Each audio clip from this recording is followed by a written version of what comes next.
Hi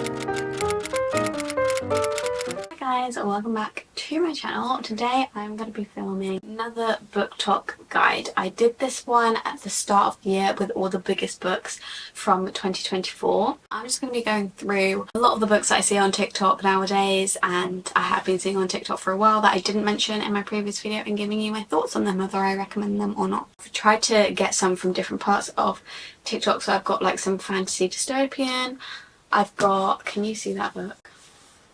Oops. Got some fantasy dystopian, I've got some romance, and I've got some fiction. Let's get into it. We'll start with romance. The first one, which I did talk about in my previous video, I talked about Emily Henry, but since then her new book, Great Big Beautiful Life, has come out, so I thought I'd talk about this one. So Emily Henry is very big on BookTok. She is known for her romances that come out every April, normally very scenic, very beautiful romances, and they also are quite emotional, and they normally have a subplot of something that is quite emotional as well as the romance. This one, it has a bit of an emotional subplot as well, but oh my god, there's so many thunderflies on my window. It has a subplot with our main character, but the main subplot is the celebrity who is featured in this book. So we follow Alice and Hayden. They are both journalists.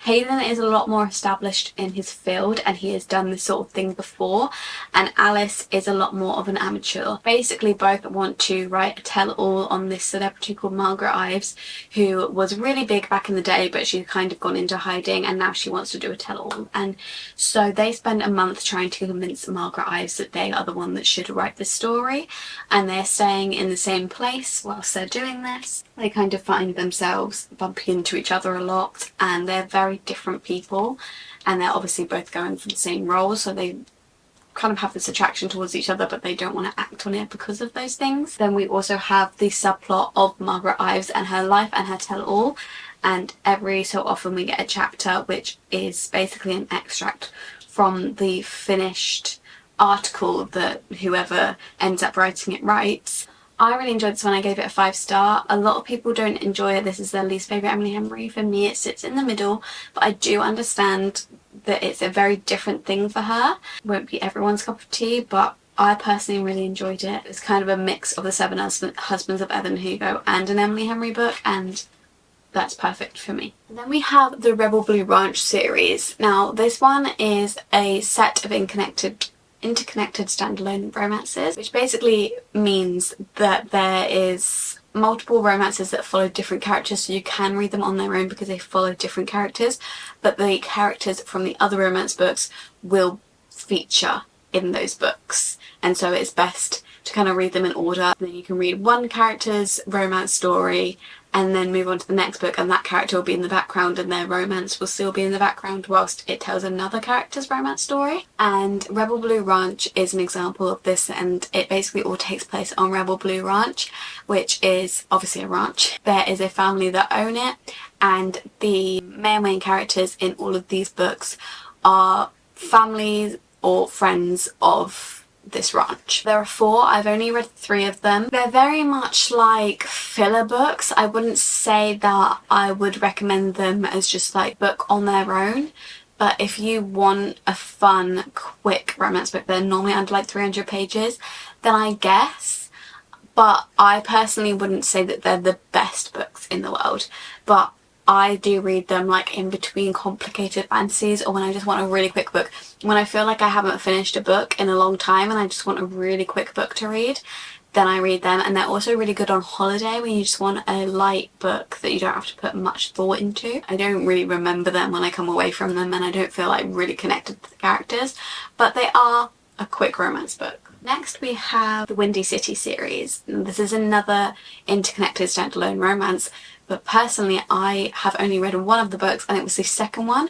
I skipped Mile High. I've had a lot of bad reviews about it, but I have read The Right Move, and I feel like I might continue with the romance series. I did enjoy it. I thought it was a really good romance. I think that it developed the characters really well, which is one of the most important things in romances. I feel like romances can get very samey, the plot of them.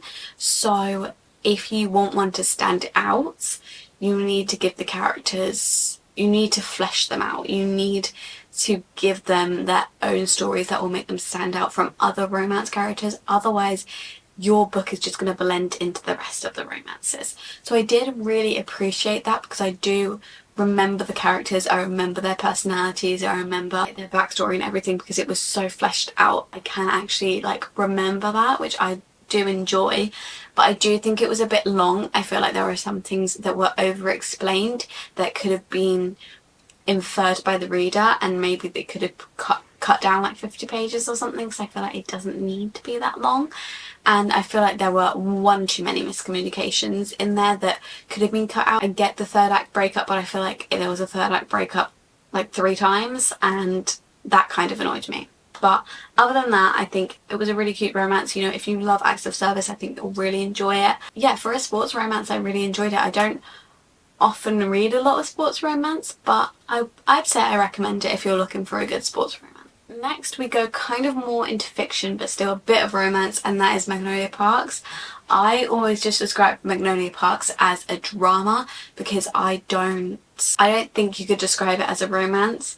It definitely does tell a love story, but it's not like picture perfect like a romance sometimes is. It's very much, I would say realistic, but also these characters probably don't make the same choices that maybe we think that we would make in that moment, and they are quite frustrating, but they do feel very real. And the first Magnolia Parks book I didn't enjoy. And the first Daisy Hates book, which is part of the Magnolia Parks universe, was like, I enjoyed it a bit, but not that much. But by the second Magnolia Parks, I was invested in the stories. I was invested in these characters because they feel so real. I do recommend Magnolia Parks, but only if you're prepared to push through the first 2. Although some people love it from the first book, they give the first book 5 stars the first time they read it.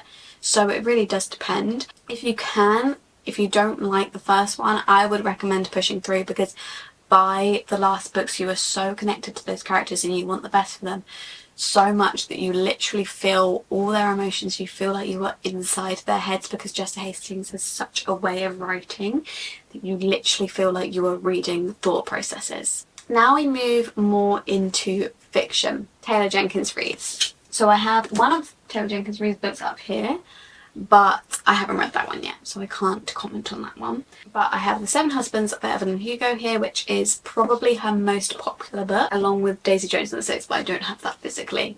And then I have Carrie Soto is Back, which is probably one of the least talked about ones. This one and Malibu Rising.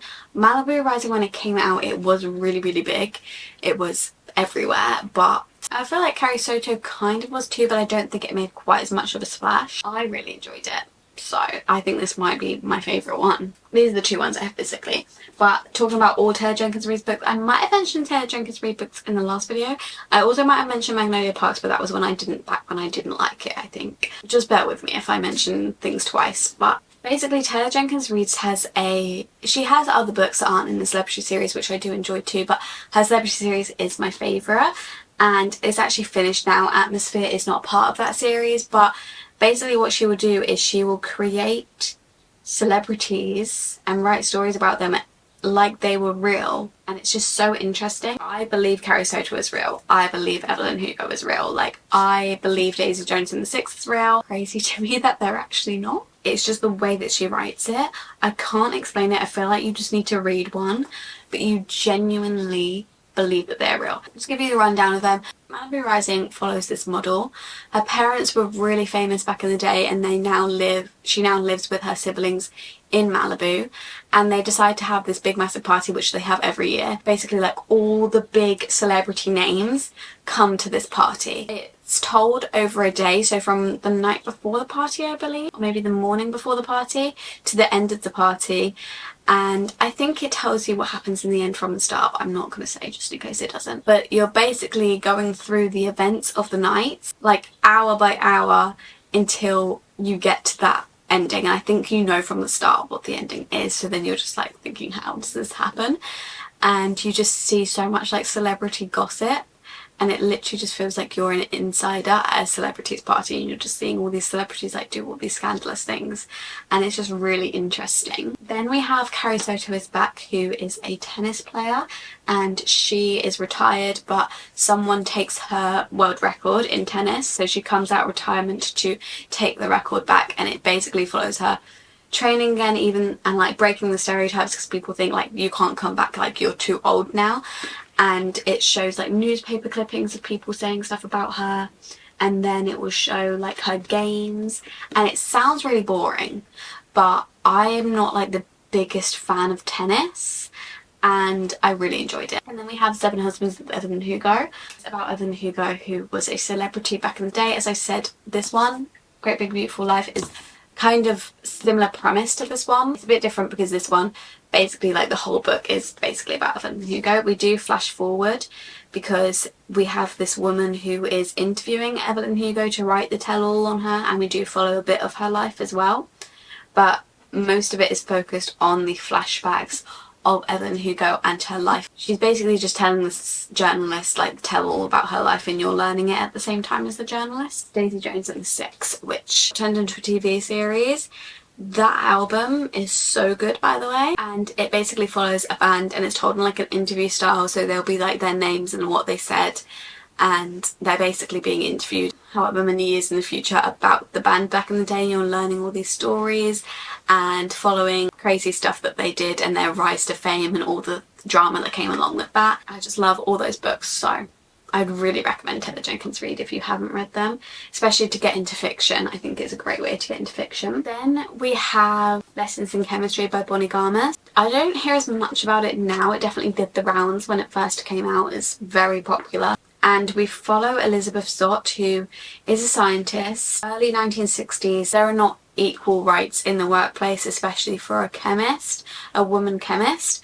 People don't believe that she can do her job. Like, the men take the credit for all her work, you know, do horrible things to her because they think that they have power over women, and it's a horrible thing to see. But she ends up leaving her job and she starts up a cooking show, and this cooking show is watched by women all over the world. We'll basically show them how to cook something, but at the same time she'll teach them chemistry, and as the show goes on she talks more and more about what women should not accept from men. It kind of starts like an uprising. Obviously men hate her because women are realising that they're worth more than what they do, and yeah, it just kind of tells the story of that. I feel like the tone of this book, sometimes it was really serious and dealt with really serious topics, and sometimes the dog would be able to speak English or like understand English, and I just didn't really understand what the tone was. I didn't really understand what the book was trying to do. It wasn't serious enough, it wasn't funny enough to be on either of those sides,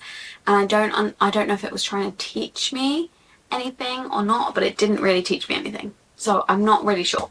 I guess I'd recommend it, but I don't know. Then we also have Yellow Face by R.F. Kuang. I'm not going to hold this up because it makes my camera go really strange. Definitely did the rounds. It's definitely a book that makes you think, because you're following our main character who is an author and she's struggling, but she has a very famous author friend who basically has the life that she wants.